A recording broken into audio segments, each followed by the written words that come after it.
ছেলে হওয়া এত সহজ না, অনেক কিছু ঘুরে আমাদের মাথায়। সব তো তোমার বইলা বোঝানো যাবে না, তারপরও কিছু বলি শোনো। আমরা ছেলেরা বউর সামনে মার সাথে ভালো করে কথা বললে মারা চলে থাকা সন্তান, আবার মার সামনে বউর সাথে ভালো করে কথা বললে বউর গোলাম।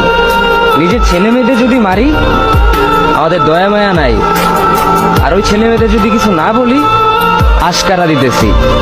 নিজের বউরে দিয়া যদি জব করাই সেই ক্ষেত্রে আমি বউর কামাই খাই, আর যদি বউরে দিয়া জব না করাই আমি সন্দেহ করি। সারাদিন ঘরের বাইরে থাকলে আমরা ভাদাইম্মা, আর যদি ঘরের ভিতরে থাকি তাহলে বেকার, কাজ কাম নাই। আর এই তোমাদের মেয়েদের গায়ে যদি আমরা ভুলেও টাচ করি না আমরা নির্যাতক, আর যদি তোমরা মেয়েরা আমাদের গায়ে হাত তুলো আমরা কাপুরুষ। আর একটা ছেলে কি বা করে পুরো লাইফে নিজের জন্য?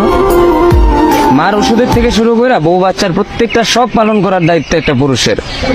কিন্তু কি লাভ এত কিছু কইরা? দিন শেষে একটা ভুল করলেই সবাই ভুলা যায় যে কে কি করছে তার জন্য।